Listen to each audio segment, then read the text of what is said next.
Welcome to the Midlife Pilot Podcast. We are glad you're with us. What is it like to become a pilot in your 40s and 50s? The challenges are unique for those of us in midlife, but so are the rewards. Hosts Ben, Brian, and Ted talk learning to fly, growing as pilots, and the joy of flying to destinations. The purpose of the podcast is not to teach, but to share knowledge and experiences of being a midlife pilot. Join the Midlife Pilot community and listen in every week.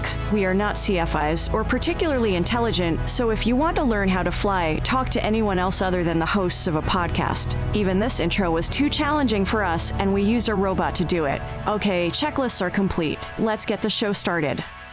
Hello, and welcome to episode 84 of the Midlife Pilot Podcast, where we talk all things flying and aviation in midlife. My name is Ben. I am a pilot with a commercial certificate flying in the Atlanta metropolitan area. I fly an airplane called the Beast, Cessna 182. And with me tonight, as always, is my friend Brian, a private pilot in Nashville, which is the home of the Bachelorette Super Charlie. He flies a Cherokee 180 named Lucy. Good evening, sir. Good evening. And by the way, it might become the Haktua Super Charlie, but I think we're just going to leave it Bachelorette for now. Yeah. Very nice. And also joining us from the West Coast, our friend Ted, a sport pilot living in the Portland area, flying a Flight Design CTLS, also under the call sign of the Pipeline. We call it the Egg. Ted, how you doing, sir? Hey, doing well. Yeah, Pipeline Egg. That's what I should call myself on air. That. Yeah. And also joining us tonight, we have a special guest, our friend, who is a former controller and now a pilot at Penguin Airlines. And if you're maybe one of the 5 people interested in aviation in the world that hasn't heard of Opposing Bases, Romeo Hotel is one of the co-hosts of that amazing podcast. And we're glad you're with us. How you doing, sir? Great, Ben. Thanks for having me. Excited to be here. Talk to your pilot group in the audience. I'm very happy to be here. Thank you again. Absolutely. You just got back from a fun trip. I did. I just got back from another trip to Europe. I went to Portugal for the first time. Yeah. I'm fantasizing about the trip down to Peach State Aerodrome in Zebulon, Georgia, and you're talking about going to Portugal. That's the difference in our lives right now. It's a lot of fun. I'm having a great time. That's awesome. And you told us that you're picking up new airports. Like that's kind of your goal is go to new places when you're. Yeah. So the fleet I'm on has a wide array of airports to choose from, and if a trip comes up that I feel like I can get, I'm going to put my name in for it. And so far it's worked out. I've probably been to 10 different places in 4 or 5 months, and it's awesome. Even people with pretty good geography knowledge, you're going to just, if you look at a list of places that are just faraway places, you're going to pretty quickly get to something that you're just like, I don't even know what that place really is. Mm-hmm. You've gone to have you just picked a place yet where you're like, you just think, I don't even know what this is. I should go there. Well, usually the list for what I can get with my seniority is pretty short. The list is small for what I can get the next day. But I haven't run across but a couple that I had to actually go look up. Like, I don't even know where that airport, I don't even know what country that's in. Yeah. What's the identifier? Where is that? But it's an awesome fleet. I can do domestic stuff. I can do Europe and see something new every week, basically. There's a lot of continents and a lot of places. Yes. And you're typed on the 7576. Which of them do you fly? Actually both. And if I don't have my logbook up to date, and I haven't looked at the numbers in a little bit, but they were even up until about 250 hours. And they're Okay. pretty close. This was the first trip I took to 75 across the second trip of the 757 going across the Atlantic. Mostly that's for domestic, but there are some shorter European flights we'll do in that.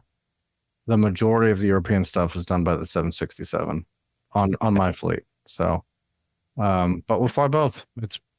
I bet you it's close to 50-50 in my logbook so far.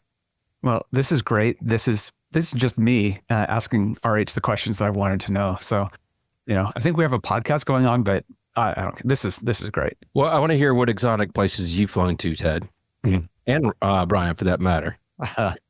For me, it's Middle Georgia. Yeah, but we've been to some places. We've been to some places. Yeah, we have been. And a lot of times it's like the way we have to do it here, Ben, in the South, is you have to go to places that pretend that they are more exotic places, Like like going to Coleman, Alabama, right? You go to Coleman, it's kind of a no place, but if you go into town and you go to the monastery and then you take a tour of the big acreage in the back of it, Monk made miniatures of every place in the world that you can just walk through. So it's kind of like being in Italy, and then, so you get an exotic experience just by going to the middle of nowhere, Alabama, the right way. Yeah. I'll say my destinations are really based at this time of year on when I can be at 8,000 feet for at least 30 to 45 minutes to get away from this heat. And I'm not sure I really care where the destination is as long as I can climb to 8,000 and stay there for a little while. And I agree with you. I do like the smaller places and seeing a lot of the places around here. So, and Ted, you live in an Ansel Adams photo. So I know. I don't really feel too bad for you. So yeah, it's all just kind of amazing. So yeah. Let's tackle a couple of the housekeeping items, or all of the housekeeping items for that matter. So if you don't know and you're listening to this on the audio version of this, we broadcast live on YouTube, usually every Tuesday night at 8 p.m. Eastern. We have a very active chat room. The live chat is open for questions and comments, even comments on my 1980s style shirt, which one day geek, I'll remember that. I like it. However, it is a primarily audio, so please make sure that you subscribe or follow using your favorite app. You can find links to our contact info, become a Patreon supporter, and everything at our website at midlifepilotpodcast.com. So please look us up. So with that, tonight's subject, and the reason that we invited RH to join us is the topic is radio for noobs. This is a topic that I think applies to the 50-hour pilot as well as the 1,000-hour pilot, because if I recorded all of mine, I think I could fill up an audio library of my screw ups, as we all do. I don't think it really matters, but we wanted to kind of tackle this. One of the things that we wanted to bring RH in on is, we hear a lot on, and for those that don't know, RH is on the one of the most popular aviation podcasts out there, Opposing Basis. If you're not listening to it, you are only doing yourself a disservice. But, we hear a lot reading the room, which is not necessarily an easy thing to do when you come on to frequency, trying to follow proper etiquette, proper phraseology and all that. And it can be very daunting to new pilots. Well, I think also there's a tendency, there's phases to the learning the radios, because you're in training, you're just trying to survive. Then you get out there and you're still doing a little bit of surviving, but you're comfortable enough to do the things that you're used to doing and the calls that you're used to making and the responses that you're used to getting. And your kind of comfort zone is a little small, but it's there.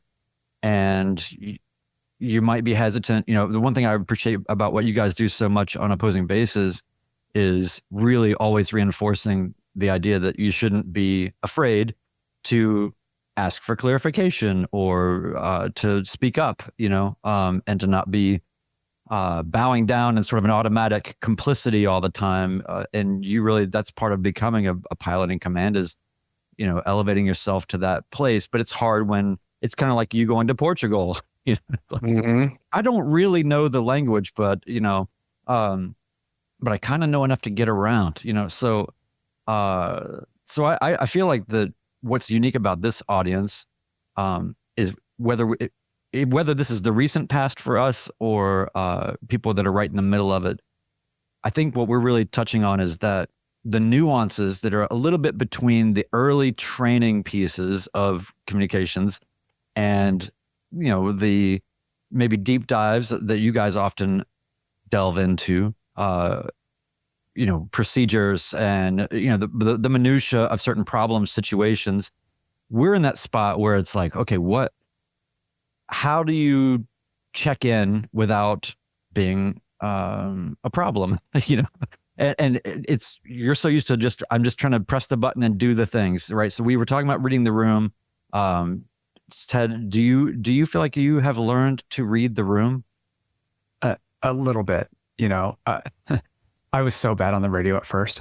And I think that I'm just passable now. And I always think it's hilarious that I'm on a podcast because I don't think I'm good with words. And, and I feel that way on the radio too. So, part of the advantage of listening to OB because of that. I had written down one thing that RH said recently is, when you're handed off, they're not expecting you to check in within 5 seconds. Yeah. There isn't it isn't a race when you switch frequencies.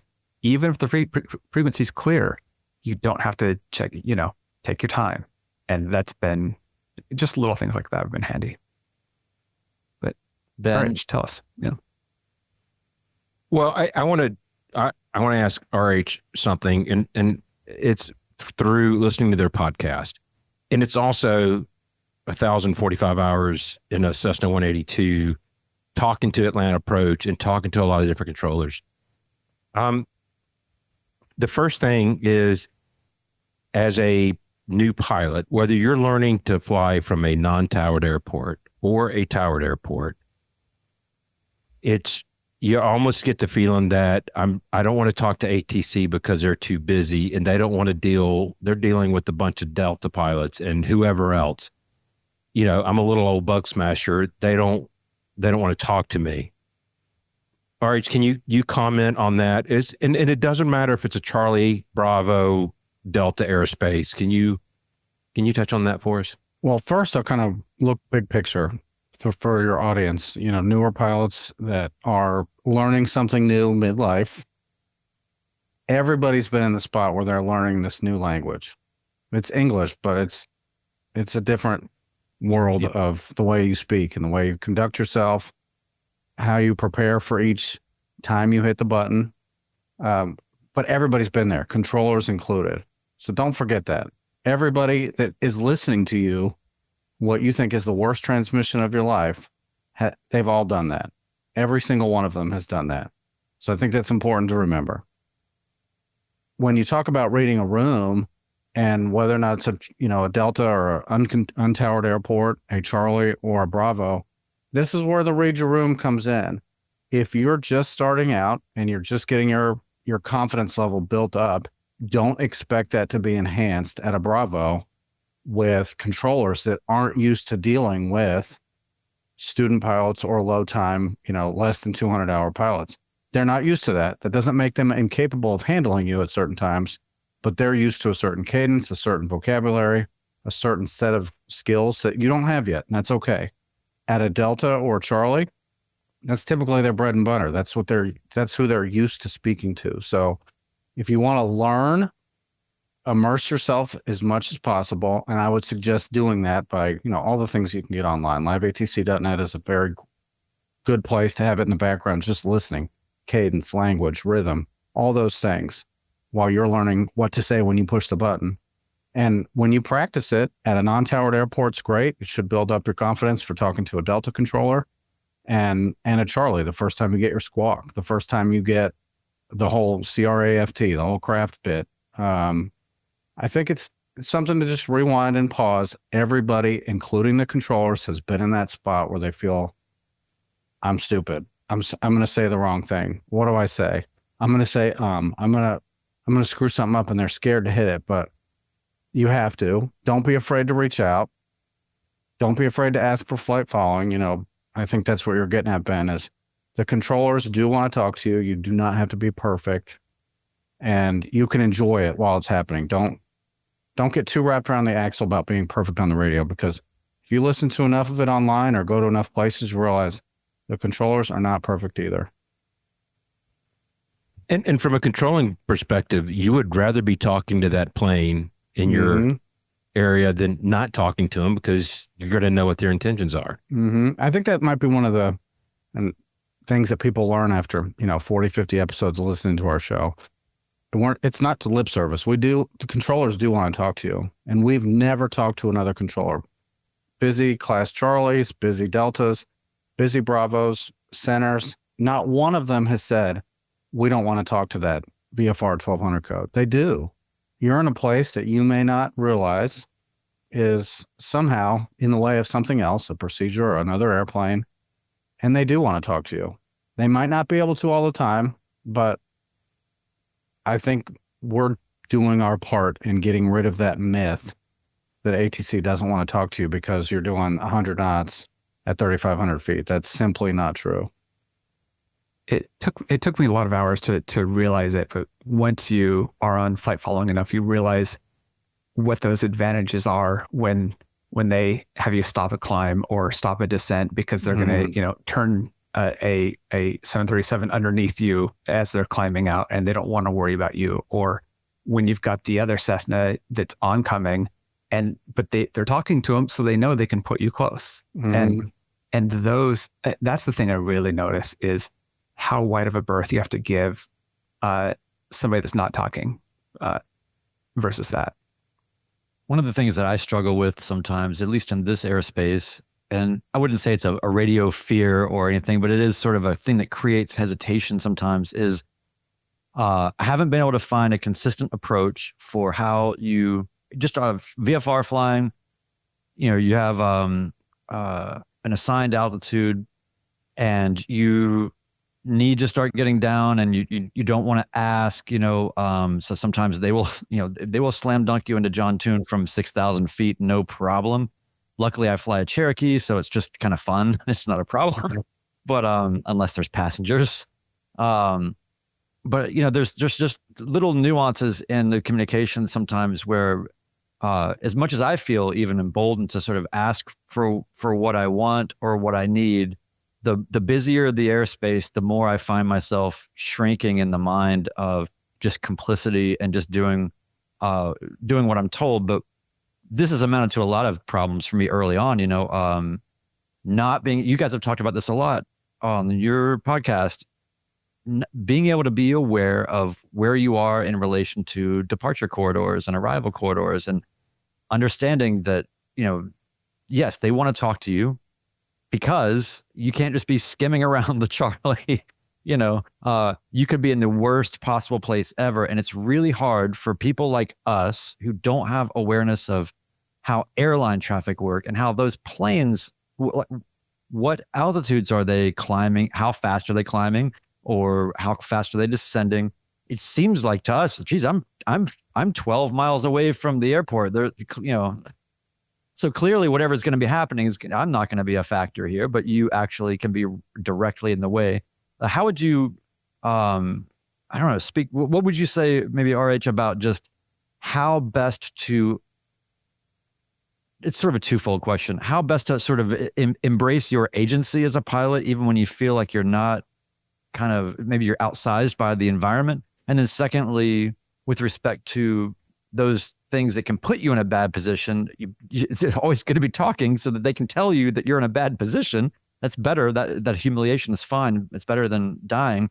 But how would you say is the best way for people like us to understand how those departure and arrival corridors work, and to understand where we are in space, even outside of the mandatory Class C communications or those types of spaces? Yeah, good question. Situational awareness takes a lot of time, and it's not going to happen in your first 5 flights. And you're just getting the grasp of all the buttons and knobs that you're responsible for in your plane. To ask a low time pilot, and everybody has their own definition of that, to have that awareness of what's happening on the air traffic side, that's kind of crazy talk. So the controllers don't necessarily expect you to have that full picture. That's why you're talking to them, right? So if you realize that your plane is in a situation that, hey, you're a little bit high, for example, that's the example you brought up, request lower when able. There's the controller's turn to tell you why and when they can descend you. Why I can't do it now because of this. Or, all right, I'll have lower in a couple miles, which is a typical response, because they are waiting for a certain part on the scope that you don't need to necessarily be able to draw that picture. Worry about your plane, but don't be afraid to speak up. I think that's, the point I want to make. If you engage in the conversation with air traffic, it doesn't mean that you have to remain silent after you've established that relationship. You can speak. There's a time and a place for everything. And Ben, thank you. You've said it, and we've said it 1,000 times on the show. Read the room. When it's really busy and you're going to a place that maybe isn't the most popular destination in the airspace, they might not know what that puzzle looks like. They don't see you as high. And don't be afraid to remind them, hey, we'll take lower when able, or have the airport in sight, whatever, if you're on an instrument flight plan. Don't be afraid to speak up. Don't hold the button down for 5 minutes. Tell them about where you're going for lunch, but, be brief, but don't let their busyness put you in a situation where you think you're not allowed to talk. That's not true. Even when center controllers are telling you, when they're asking you, do you have the airfield in sight? And you're like, I'm 27 miles out. Like, you're just trying to get rid of me. They just can't wait to get you off their scope. No, even center controllers, speak up. Don't be afraid. Now, the situation will look different on their scope, and that does create a challenge for them. Surface airports for a center controller is not an everyday occurrence for them. They're not used to working traffic in that area. So they may be checked out in that area, but that doesn't mean that it's their bread and butter. So that's even more important to speak up. Hey, I know on your scope, you're not going to say all this. I look like I'm about an inch away from this airport, but I need to do something here. Hello, I'm here. Don't be afraid. But they do want to talk to you. That doesn't just mean check in once and have them give you traffic calls. That means engage in the relationship. So speaking of reading the room, I think we have a clip that Brian has provided us that we can talk about. Ted, are you ready to play that? November 5116 Lima, contact Atlanta Center 133.6. 33.6, 16 Lima.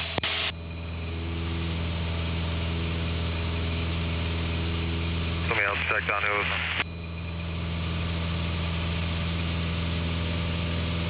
771 Whiskey Golf, roger that, Atlanta altimeter 2999.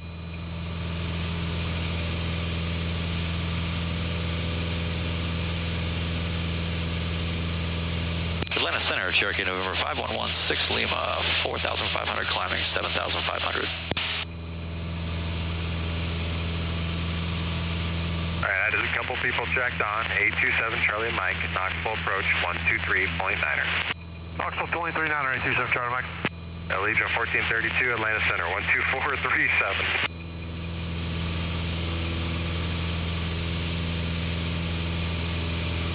Allegiant 1432, Atlanta Center 12437.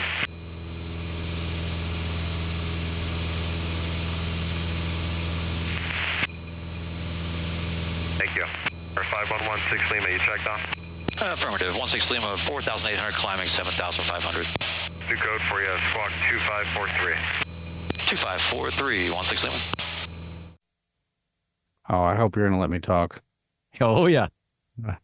You couldn't see my face. I don't know if you could see me or not. I was really liking your reaction, and your timing on that was really good. I'm not sure what the question is that's coming up, but I have a few things to say about that video. If an instructor could go, I'm sorry, Ben, go ahead. I'll let you. No, I was going to say that's what we want you to do that's why we put it there. That video has so much more in it than I think most people would realize. There's a lot going on the air traffic side that we tried to explain, and once you realize it's happening, it's going to make you a better pilot. That controller's talking on multiple frequencies. And your airplane is 16 Lima, right? Mm-hmm. 16 Lima can transmit on one at a time and listen to one or two, right? You can monitor your second radio, but pilots cannot transmit on multiple frequencies with the touch of one button. They have to go back and forth. It's one frequency at a time when you push to talk. A controller is able to speak and transmit and receive, could be 10 frequencies at a time, depending on what's combined, what sectors are open. If it's all their airspace in the middle of a midnight shift, it could be 12 frequencies. And it's hard for pilots to wrap their head around that. But when you checked in, your timing was really good. You waited till there was there's nothing else happening on another frequency, which some of your pilots in this room may not realize that could be happening. I was so proud of you for waiting. You didn't do You noticed that when I flip-flopped, the first thing I heard was who had checked in. Yep. So And I already knew that there was something amiss. You didn't think it had to be me. Well, no, because you didn't say anything yet. So it couldn't have been you. I really like that. Then you waited a little bit. And then when you went on, despite your best efforts, you can't control that other pilots checked in on the other frequencies that you cannot hear. They're on other numbers. They're not on the same frequency. And you realize that. You didn't freak out. It's not the end of the world. You're a VFR climbing at 4,500 feet, going 90 knots over the ground. Nothing bad is going to happen in this 5-10 seconds that you wait. So really good job being patient, because some pilots have to get that button pushed. I have got to check in. The world's going to end if I don't. So that was the first thing I was excited about. The second thing I was excited about was when the controller got upset that there were multiples, you didn't just take it as a cue. Fine, you waited again. And really, you read the room. That's the thing I wanted to make sure I said. You read the room. You did a really good job with that. And if you didn't understand the dynamics of that, what was happening, it's important to realize that controller is hearing from multiple voices in the same headset, and they don't necessarily know what frequency they're coming from. They could look, you could see these little lights blink, but that's kind of next level stuff. They're looking at their scope, not the radio stack at the same time. So instructors have got to spend a little bit of time explaining what just happened in that 2-minute clip with pilots with minimal radio time, so they understand where they kind of fit into that.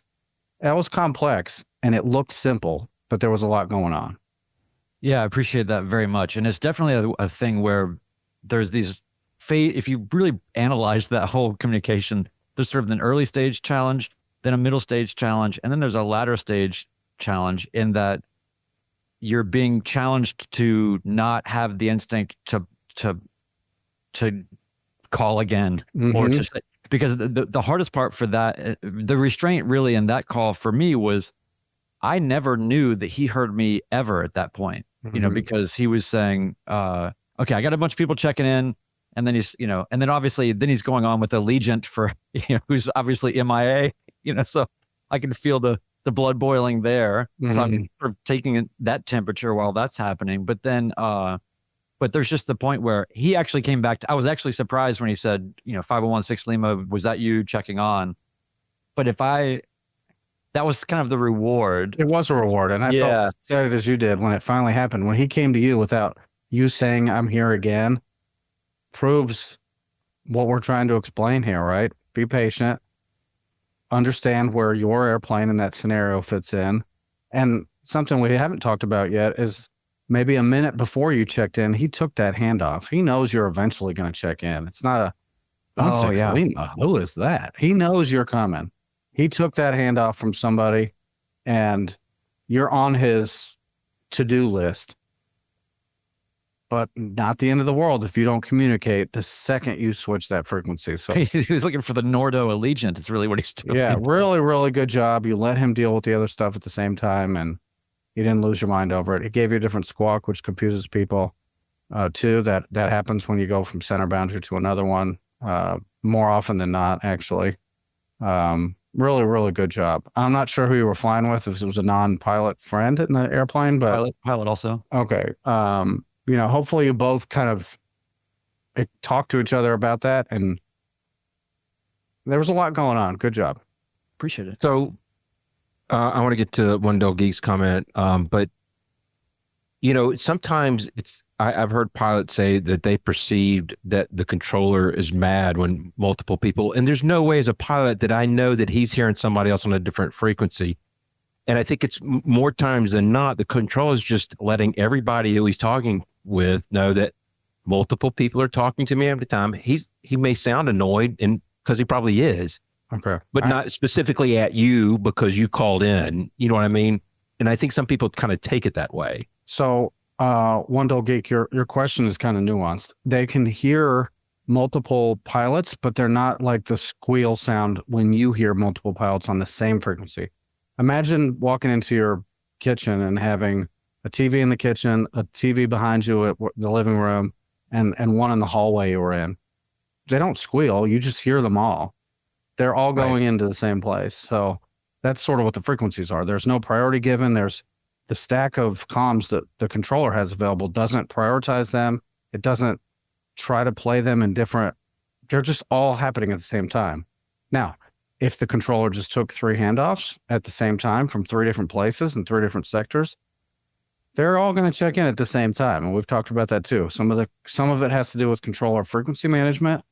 You know, do I need to take 1/6 Lima now? No, I'll wait till I've said goodbye to the Nordo Allegiant. And then I'll go take that handoff because I know 1/6 Lima is eventually going to check in. He's going to take up ear time. My ears are going to be introduced to his transmission. Well, I know I'm going to hear from these departures or arrivals, whatever they were that he was saying goodbye to. So, no, it's not a squeal. This might be a little bit more detailed than you were looking for, Ben, but the controllers that think the pilots realize they're doing it don't understand the technology in front of them. The pilots don't know that they can't hear the other frequency. You're on frequency A, and the other pilot that was on frequency B. The controller doesn't have they can look, but it's almost impossible to tell who's calling on what frequency. So if they sound frustrated, there's a possibility they thought you were on the same frequency stepping on each other, but the reality is it's not the pilot's fault. It's the way that the frequencies are presented and managed, and you kind of got to get over the whole mood swing thing. Well, and that's kind of my point is that as pilots, there's going to be interactions with controllers where they're going to sound like they're less than pleased, and you just got to have thick skin. It's not your fault. It's just the situation that you're in, and you need to move on. Another example of that, and I still hear this from time to time, but I think it's probably more required phraseology. But there are times when you're on flight following and you're at your prescribed altitude and you're ready to descend. You let them know, hey, I'm descending. And the response is VFR altitude, your discretion. Okay. And sometimes you get VFR flight following and they say, advise of any altitude changes. I like that technique. So, but my point is that, I've talked to other people and I've kind of understand where they're coming from. I feel like when I tell them, hey, we're going to descend down to 4,500 feet, and the response is VFR altitude, your discretion, is, why are you bothering me with this? Oh yeah. You're damned if you do and you're damned if you don't. That's kind of where I'm leading to. And I just think that they're letting us know that's cool, but I don't know. I'd like to get your perspective on that. And that comes with, dynamics of the airspace. Is it, they may say they have a couple choices when you tell them that. When I was a controller, my technique, if I needed you to stay where you were at to preclude you from telling me later on you're descending, I would say maintain. And when you pass the point of conflict, i.e. you've crossed the departures, I don't have any problem with you descending or climbing, altitude, your discretion. I like to take as a controller, I like to make that known. I'm controlling, I'm giving you some parameters here. When I'm done telling you what I need you to do, you can do what you want. Now, if that wasn't said initially, advise prior to any altitude changes, or they didn't assign you one, and you descend or climb, and they give you that kind of tone of, I don't care. That's going to happen. You cannot make every controller react the same way to that. And you find out the first time. You may only do a climb or descent one time in their airspace. You only get it one time. You don't get to redeem yourself. You move on. Guess what? The controller forgot all about it. They do not care. They're done. They've moved on, and you need to do the same thing. And like you said before, you got to have thick skin. But I don't want to go without saying this. Don't be afraid to let them know. You remember, you got into the back and forth with ATC, or it's a two-way street. They can tell you what to do now, which I think is a good thing. They can help you navigate areas that are complex, that you don't know what is going to kill you and what is safe and what's not good. They can tell you what to do. But you can also tell them what you're doing. That's, I think, part of the two-way street. Don't be afraid to say it. Even if you got attitude back from, a center controller who doesn't understand you're trying to be nice. Just keep doing it. Well, we have center controllers, right? So we love giving them a hard time. There's two things that I want to emphasize that were in that video that are so great to kind of learn from, and we've already talked about them. But the first is we talked about the Allegiant pilot being Nordo. He was on another frequency, but obviously he missed that first call out to him. And it's a great example of how much time that takes up on a busy frequency, right? Because you're waiting, you've got to wait long enough to see if he replies, and then you've got to do the call again. And I've noticed that when a frequency is really busy, and it just that just kills it. Yeah, one thing I want to throw in real quick on that, Ted, before you get to your next thing is what I'm doing in that scenario. If I know that I can't hear the other guy, I'm actually imagining what they would be saying back to the controller and about how long that would take, and then just giving it a second. And when I heard him, I was waiting and waiting, imagining what the readback would be or whatever. And then when he called the same plane again, I just thought, well, this might be going on for a while. I'm just going to, and that's the information that the controller wants. So I'm just going to hang out. Right. That was my second point, which is the timing, which is yeah. Once you listen long enough, you realize what the response is going to be.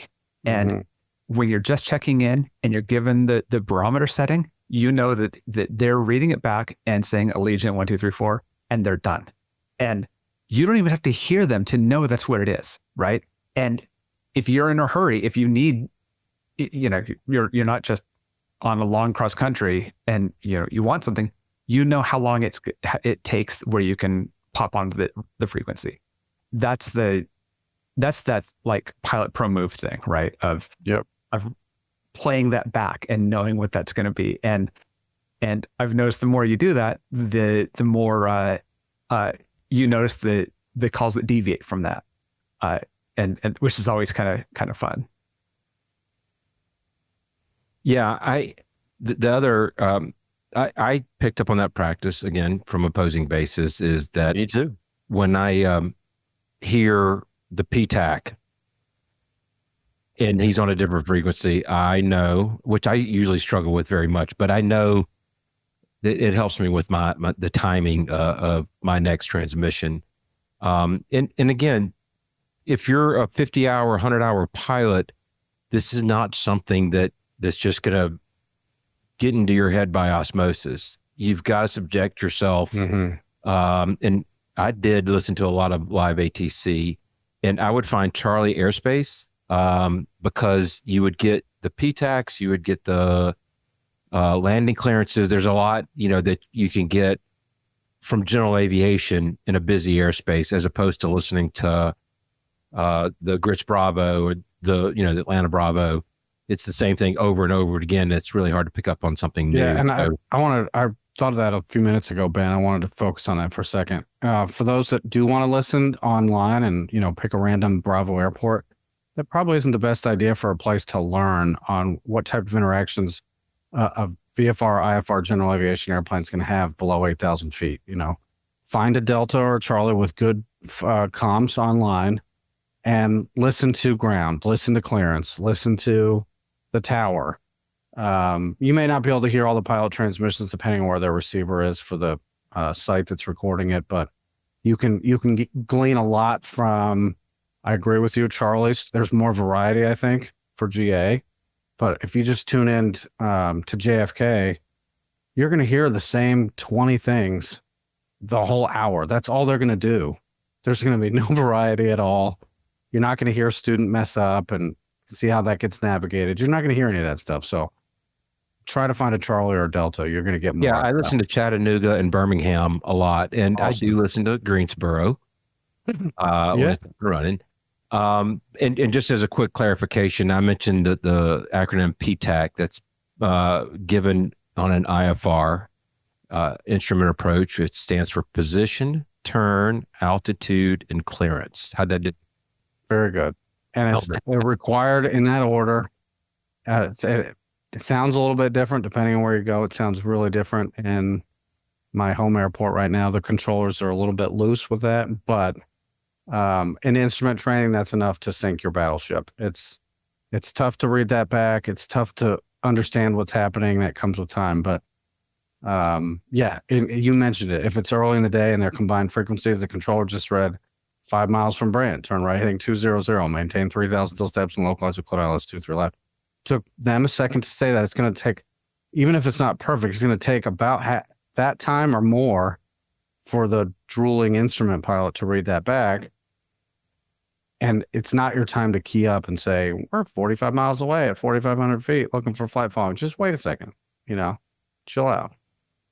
I still I do pretty well with PTEX now, but I still get a lot of anxiety when I know it's coming up. And I feel like if I have time in my flight to prepare for it, dude, because I've embarrassed myself. I told Atlanta TradeCon, I was just like marbles in my mouth, and I just said 3,000 to turn to this heading, and it's this and that, and you know what I'm trying. I basically said to him, I literally said to him, you know what I'm trying to say, and he laughed, and he it was pretty funny. But speaking of flight following, Brian, you had a question. Oh yeah, so many moons ago, you guys laid out what you prescribed as being the ideal flight following call. And now I understand that this can vary a little bit based on experiences. Ben and I were there it is. Oh yeah. So Ben and I were I was flying out of where were we? Blairsville? Yeah, we were flying out of Blairsville. So I took off and then he took off behind me, and I get on with the center controller or whoever it was. It was a center controller, and that's an important distinction. Yeah, their computer's a little bit different, and they may like it in a different order than what. Well, listen to the story. If I'm so used to being in busy kind of airspace around Nashville, if I have your ear as a controller, maybe this is a good thing and it's not a good thing. I will give you the beans right away, because I've got you. And I mean, there's times in Nashville where I want to get into the airspace. I've taken people up. Ted, we flew around with Cheryl. We flew around west of town for 30 minutes, just waiting for any available microsecond of radio openness to ask to be able to come in the airspace for more than a half an hour, and never got the opportunity and came back and landed. Right. So it can be like that. So I'm conditioned, unfortunately, just to start unloading. And I get on, I'm coming out of mountain town, Blairsville, Georgia, get on with the center controller. And I said VFR requests. And then I hit him with all the beans. And what did he say, Ben? It was like, he said, I just need your plane type and your destination. Buddy. No, he said, buddy. Yeah. He's like, yeah. It's kind of like, I don't know, like I said something inappropriate to his girlfriend or something. It was really strange. He's really mad. So I realized that was a bit of a clarifying moment that yes, you gotta know where you are and who you're talking to, and that's a nuanced thing. But Ben did the right thing, and even with your experience, Ben, you said, "Well, I'm just gonna skip right past." I just heard him grill Brian, so what happened was he got him in the system, and as soon as he got him in the system, he handed him off to, I think it was Chattanooga Approach, and I'm listening to all this because I'm right next to him, and I'm like, yep, we're just going straight to Chattanooga. I'm not even going to bother. It's kind of like when you see one of your friends get in trouble when you're staying overnight at their house or something, you're just like, well, we're not playing basketball anymore. Yeah.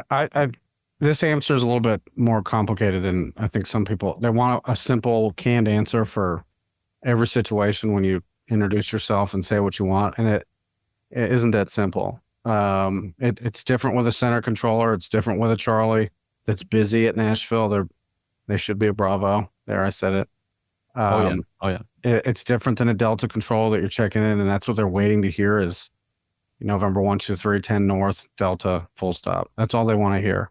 They're not tagging you up. They're not giving you a code. They're going to tell you how to enter the pattern. You call Charlie controller. You're 20 miles from the main airport, and you want flight following.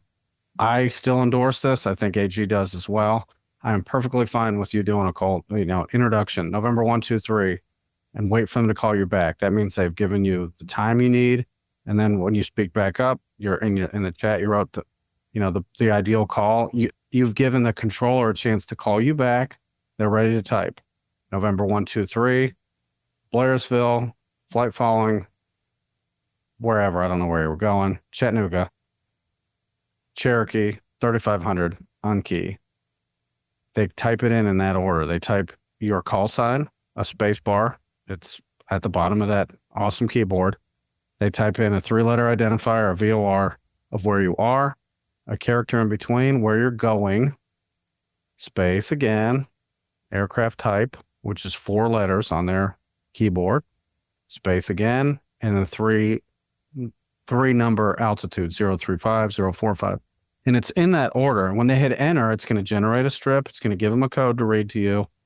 And you should get some compliment. At least 1 out of 10 should say, that was a great request. You gave it to me in the order that I have to type this in.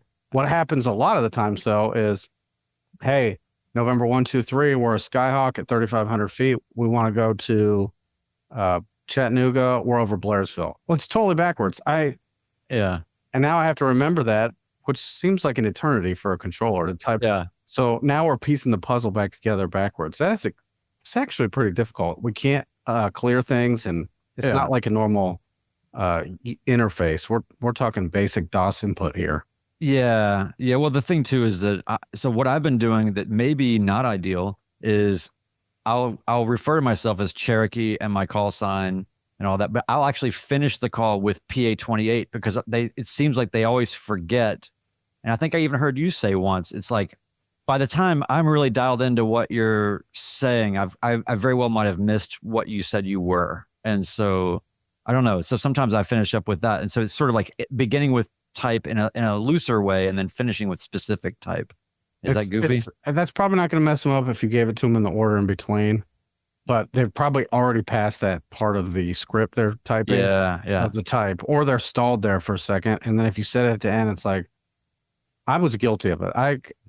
I needed it to be in the right order or I was going to struggle. I would write it down if you were out of order so I could go back and type it off my notes. But yeah, well, what makes me crazy is just when you hear the cherry picking conversations start.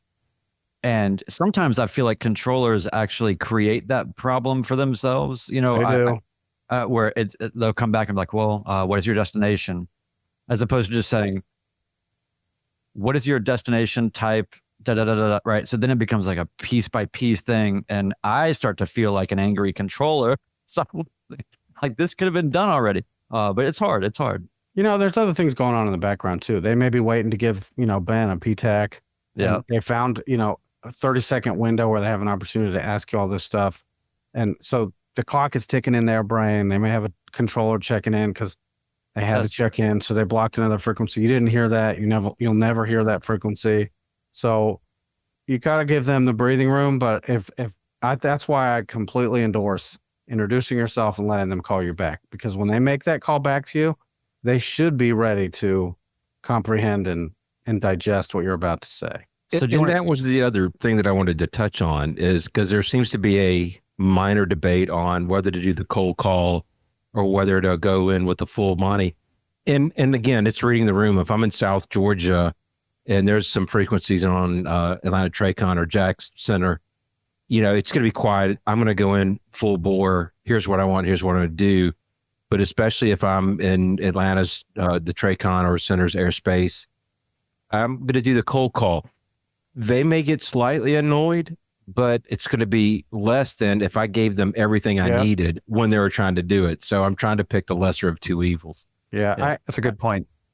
If they don't want to talk to you on the cold call and they're busy doing other stuff, they can also ignore you too. Right. Or write down your call sign or start typing it, because we can type the call sign in first and have it sitting there in the scratch pad. And then I'll call you back when I have time to get all that stuff. So that's probably a good segue, I think, to another lesson for the pilots out there. It is almost 100% likely that if they weren't talking at the same time, you didn't hear them going crazy, that they heard your call sign. There's an uncomfortable wait on your part because you're like, oh my God, did they hear me? When do I call again? They don't want to talk to me. I'm just a Cherokee. You have to be patient. Sometimes they'll come back to you and say, hey, I just ignored somebody. What was that? I got the last three of the call sign.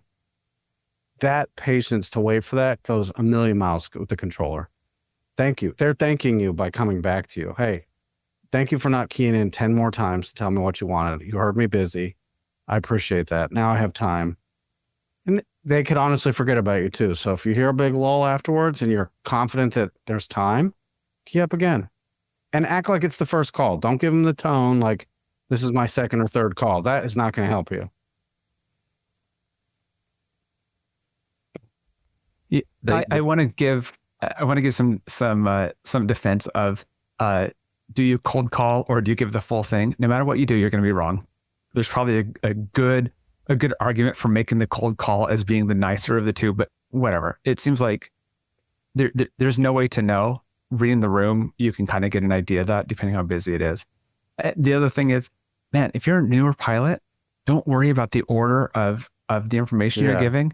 If you can manage to get it all out in less than a minute and a half in any order, you're doing good. You forget one thing, they're going to come back and ask you. And I think some of that is the fears, right? Of like, I'm going to get it wrong. I didn't give it exactly in the order. I said in the middle of it. Oh, yeah. And don't ever let that be an inhibitor to just get flight following, be on flight following, do it all the time. Have it in your minimums. I have it in my minimums for if I'm flying more than I think it's, 15 miles.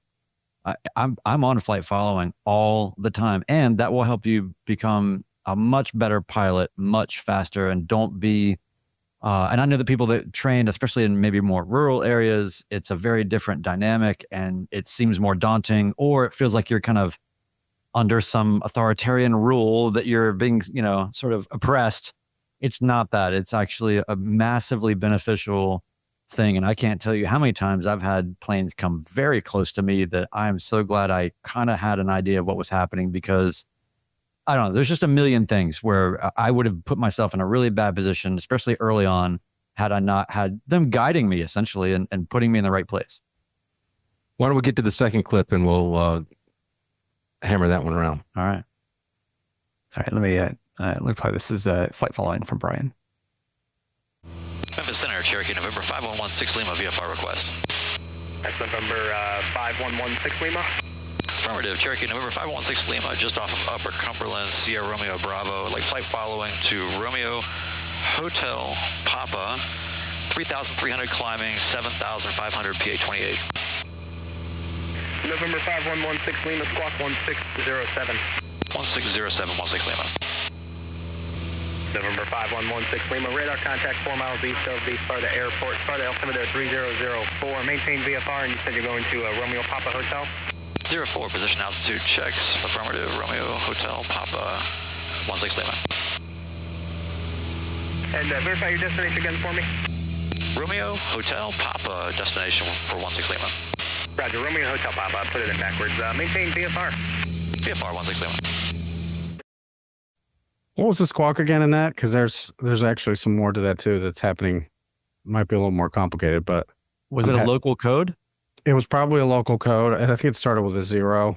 My memory may have lapsed there, but I feel like it was a local code, which means he probably couldn't hand you off. He'll have to go do something in the keyboard on his end later, and he may have given you a different code in a few minutes, depending on if you had to go to another facility. If you were in-house and you were going to stay in that facility, he wouldn't have to do that. So, the system was kicking back. He was typing in an airport that probably didn't exist, so it was saying fix. And he's ready to kill the keyboard. So that's why he asked you 3 times. But, I think the kind of a takeaway from that is the order was a little bit different. Yeah. For that controller, it wasn't as important because he missed the important pieces. For a Tracon controller, it wouldn't have generated that code. If he had asked for all that and they tried to type in half of it, it won't do it without it being typed into a reasonable place. So it has to be an actual airport. But it worked. The communication worked. You were patient again, despite there being just a little bit of back and forth that you thought was extra, but it wasn't anything you did. I think it was just a mistype. Yeah. And the other thing about that particular call that I thought was interesting is that, again, I'm sort of embattled about when to just sort of give him the beans about all of the request. And so when I asked for a request and then he came back with a question, just trying to make sure he had my tail number right, instead of me saying affirmative 5116 Lima and then unkeying and then waiting for him. I don't think you did anything wrong by doing that. You gave him the beans. I think you were fine doing that. It was, but he just had it in his head that you were going to a different airport and he typed it in that way. And that was the reason for it. But you didn't, again, you don't have to be perfect. He engaged in a conversation with you. You have every right to start giving them all the things because it's proper etiquette. Hey, you called on me. I'm going to give him everything now. You don't have to do the back and forth. We refer to those on the show as a dentist appointment. Don't make me teeth. The worst thing you could do is give me each of that. Hey, we're at Cherokee. Cool. Where do you want to go? You know, where do you want to go? Oh, we want to go here. Okay. What altitude? Now that takes time, and you're going to probably get the controller a little bit annoyed. But What'd you pay for your Cherokee? Which I wanna color hit, is it? another listener of your podcast, RH. He's been a contributor, and he's a big friend of our shows, and he was also my CFI for my commercial. Nathan Ballard asked, for a new pilot, how much does tone and just being courteous to the controller matter to the quality of the ATC service they will get in return? I think it goes a long way. And if you sound confident, even, fake it till you make it. If you sound like you know what you're doing and you speak up with good voice quality and it's not mumbled, there's some confidence behind what you're saying, it does go a long way. And it does depend on the audience. If you check in with Atlanta TRACON and you sound like it might be your third or fourth, maybe fifth flight, it's probably they know they're going to have to dedicate more time to you and bandwidth that they may not have. And that's going to get you off to a wrong start with that controller. But And spacing. Yeah. yeah. So, be confident. It comes with time, but it does go a long way. And you said being nice. You don't have to sound like some movie you saw. Try to sound like a professional when you speak up. They're trying to as well. They may not be a perfect phraseology expert all the time, but they're also trying. You're being recorded. You're in an environment with other pilots. Do your best. And being nice doesn't hurt. It doesn't hurt at all. And it should make the controller a little more calm and a little more reluctant to be a jerk if they're in a bad mood. Just, they have to read the room too. Yeah. And I want if to there's give a quick shout out. Luke's Landing, a friend of Brian's, and I do like his videos. He's the guy in the plane with those Yes, clips. he's Yeah. the guy in the plane that the clips you just saw. Yeah. Okay. I'm loving the conversation on the chat about the trucks and the 182 because I drive an F-150 and I fly a 182. So I'm agreeing with everything they're saying. Try not to be too distracted. Another one of our friends of the show was at our fly-in, Biff Benson. So in that scenario, if Brian wanted to deviate a mile or so off course to sightsee something briefly, should he give advance notice or not, given he was told to maintain VFR? Always unsure on that one. If you're VFR and a mile, it may seem like a long way for you, but for a controller, unless you turn 90 degrees left or right, they're probably not even going to notice. And we're not drawing a line and sticking you to a magenta line on the scope. So a mile is nothing, 5 or 10 miles. Hey, we're going to go over here and sightsee a little bit. You may see us go off course. You can give them a heads up. They'll probably register as that as thanks. And now there might be a traffic situation they point out. It could change the dynamic of what's happening at the time. So don't be afraid to say it, but a mile's not that far. We wouldn't even notice. So I have one more. I haven't told either of you this story, or RH as well. I know we're kind of getting short on time, but speaking of that, I was probably 80 hours into my flight journey, and I had a lot of interactions with Atlanta TRACON. I'd go get a clearance into the Bravo and go over the top of the lot, and I was coming back home from Albany, Georgia, back up to McCollum, which took me right over my hometown of Thomaston. And I knew my dad was playing golf. And so I was on flight following, and I'm VFR. Man, I'll go wherever I want to. I'll just go to whatever altitude I want. And I started to descend to do a low pass. I was 800 feet above the ground, 1,000 feet, and it was a golf course, wasn't that crowded. And just to do a wing wag over them as they were playing golf, because it's a small town. They were the only ones on the course. And I get back up, and I'm hearing, 1491, where are you? 14, are you with me? Are you with me? Oh, And man. he thought I went down. And rightfully But you so, because did. I dropped off of his radar. Yeah. And he Yeah. goes, I know you aren't required to, you're VFR, but you got to tell me what's going on. Yep. I mean, we had a laugh about it, but to that point, that kind of highlights exactly why you do what you do, because they don't know if you don't tell them. Yep. Don't be afraid to speak, give them details of what's happening, especially if you're going to add fixes. I won't go into, I know we're short on time. if you're adding fixes to your flight plan and it's obvious that you're not going direct to this place that's pretty close, and you want to go to a VOR or go over a house, speak up. Hey, we're going to zigzag a little bit on the way. Yeah, I know that's not proper phraseology, but they'll get it. That's fine. Just say I'm requesting a Trent Palmer. It might not go over so well. A couple of things. Biff was asking about that, and Brian, you were flying basically off in Centerland, right, middle of nowhere, roughly, and deviating there is a lot different than where Biff is, where he's under a triple Bravo, and or under a shelf of it, and and so again, that comes back to the whole idea of reading the room, right? Which is, man, if there's traffic around you, if you're in a more controlled area like that, much more likely to need to say something or bother them whether they want it or not. And where, out in the middle of nowhere, who cares? It's kind of like in certain towns, if you just want to skateboard down the wrong lane on Main Street, it's really not that big of a deal. And then in a busier city, if you skateboard down the wrong lane on Main Street, you're probably going to get hit and or ticketed. So it really is based on your context and your surroundings. But ultimately, all I try to do is I listen to opposing bases, and then I just try to act like I just say, what would Ben do? And then I just do what Ben would do. And you still have your certificate. That's pretty incredible. That's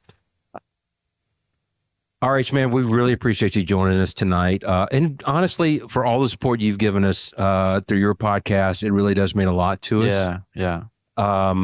Let's plug it. You're going to be up at Oshkosh, right?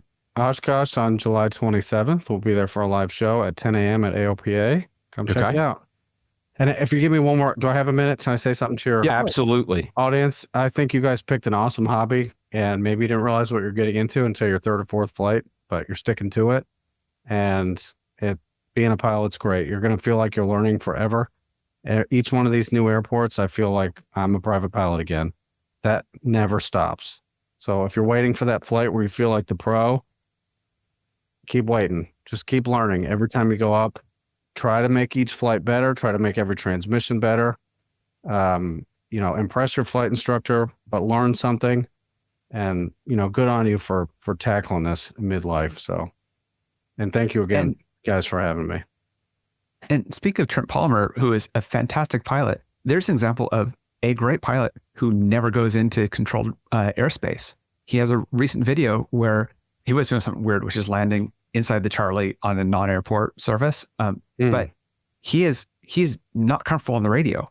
And it's a good reminder that no matter who you are, there's different skills, and that's okay. So, yeah. Very good. Well, I want to give another shout out for those that are members of our Patreon. We do put on bonus stuff, and we just did a debrief with one of our listeners. Wheel in the Sky is his handle. He just passed his commercial, and we listed that. Yeah. And then also, just you get a lot of access to the Discord. Is probably one of the better things about our community.